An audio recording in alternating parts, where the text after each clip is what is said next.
छठे अध्याय का 46वां श्लोक। तपस्विभ्यः अधिकः योगी ज्ञानिभ्यः अपि मतः अधिकः कर्मिभ्यः च अधिकः योगी तस्माद् योगी भवार्जुन। भव अर्जुन। छठे अध्याय के 46वें श्लोक को इस प्रकार से बोला जाएगा। तपस्विभ्योऽधिको योगी ज्ञानिभ्योऽपि मतोऽधिकः कर्मिभ्यश्चाधिको योगी तस्माद् योगी भवार्जुन।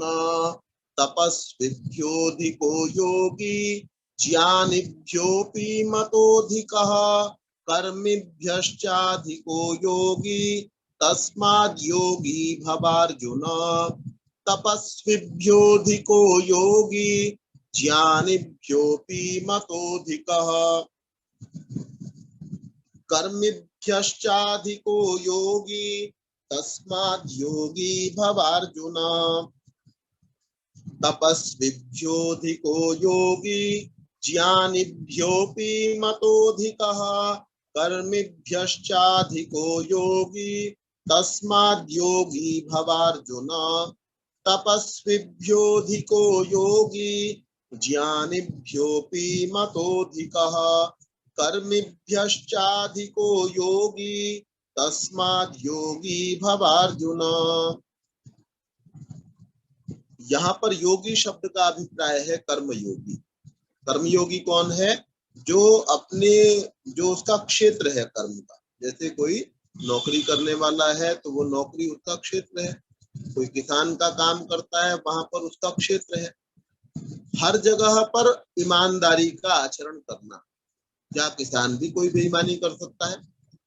किसान की ओर से की जाने वाली बेईमानी कौन सी हो सकती है? आप विचार करेंगे हर जगह पर आपको दिखाई देगी। तो किसान के ओर से किसान फसल ज्यादा लेने के लिए ज्यादा रासायनिक खादों को डाल दे और उससे फसल की गुणवत्ता कम हो जाए, किलोग्राम में मात्रा बढ़ जाए लेकिन गुणवत्ता कम हो जाए, तो किसान ने अपने कार्य के अंदर ईमानदारी नहीं की और वो कर्मयोगी नहीं हुआ। कर्मयोगी कौन है? कि कितने बड़े से बड़ा कोई प्रलोभन सामने आ जाए, कितना बड़े से बड़ा कोई भय सामने आ जाए, उसके बाद भी सही मार्ग पर चलते रहना, अपने कर्तव्य को ठीक ढंग से करना, ये कर्मयोगी की पहचान है। तो कह रहे यहाँ पर योगी शब्द का अभिप्राय है कर्मयोगी, जो अपने कर्म के अंदर अपने क्षेत्र के अंदर पूरी ईमानदारी के साथ अपना कार्य करता है। तपस्वीभ्यः अधिकः योगी, तपस्वियों से भी अधिक योगी होता है। कर्मयोगी जो है तपश्चर्या, तपश्चर्या की परिभाषा क्या की गई है? तपश्चर्या ये है गर्मी और सर्दी के द्वंद्व को सहन करना। गर्मी आए तो उससे परेशान ना होना, सर्दी बहुत हो तो भी परेशान ना होना, सुख और दुख के द्वंद्व से परेशान ना होना, हानि हो जाए तो परेशान ना होना और लाभ हो जाए तो बहुत प्रसन्न ना होना। इन द्वंद्वों को सहन करने वाला तपस्वी कहलाता है। तो कह रहे तपस्वी की अपेक्षा, तपस्वियों की अपेक्षा कर्मयोगी ज्यादा महान है, अपने काम को जो अच्छे से करता है। तो अपने कार्य को, जो मेरा दायित्व मुझे सौंपा गया है, गृहिणी का दायित्व अपना है। मैं एक दिल्ली में एक इंद्रपुरी आर्य समाज, तो उस समाज में बहुत बार मुझे जाने का अवसर मिला।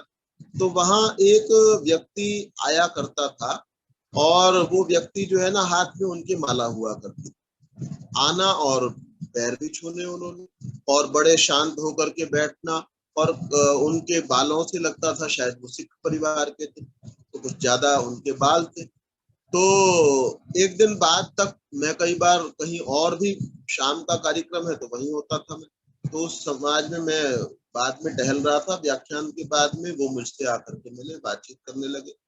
तो बातचीत में बताने लगे कि घर के अंदर मुझसे पत्नी जो है वो खुश नहीं है और लोग खुश नहीं है। तो मैंने कारण जानना चाहा, तो जी मैं वो कहते हैं कि तुम कमाते कम हो। उनकी माला जपना कुछ ज्यादा, मुझे ये नहीं ध्यान मैंने उनको क्या उत्तर दिया, लेकिन उनके वो अनावश्यक ऐसा लगता था कि वो अनावश्यक माला जप रहे हैं। माला जपना ठीक है, लेकिन आपके पास एक परिवार की जिम्मेदारी है, उसको पूरा किए बिना माला जपना जो है वो उचित नहीं है। ये कर्मयोगी बनने के लिए कहा गया। इसलिए देखिए सब चीजों की अपेक्षा कर्मयोग को यहाँ पर कहा गया कि आप तपश्चर्या भी कर रहे हैं, उसकी अपेक्षा भी कर्मयोग जो है वो महान है।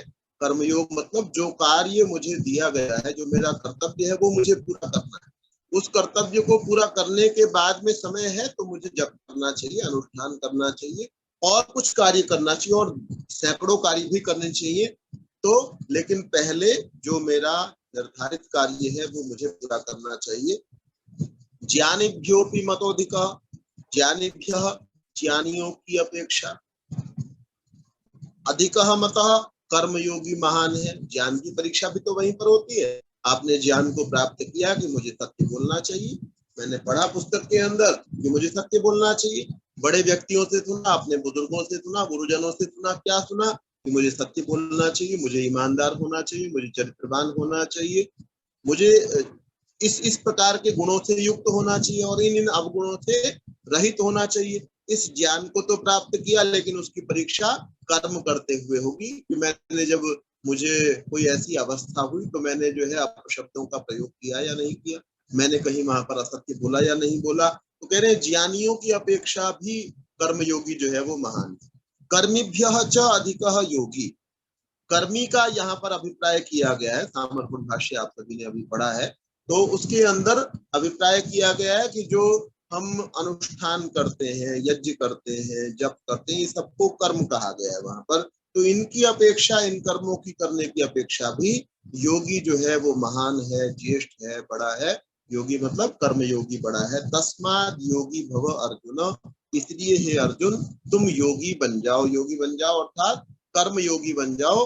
अपने कार्य को, जो तुम्हारा कार्य निर्धारित किया गया है, उस कार्य को तुम अच्छे प्रकार से करने वाले बन जाओ। और इनके माध्यम से हम सभी के लिए भी यही संदेश है कि हम सभी अपने अपने कार्यों को अच्छे प्रकार से करने वाले बन जाएं।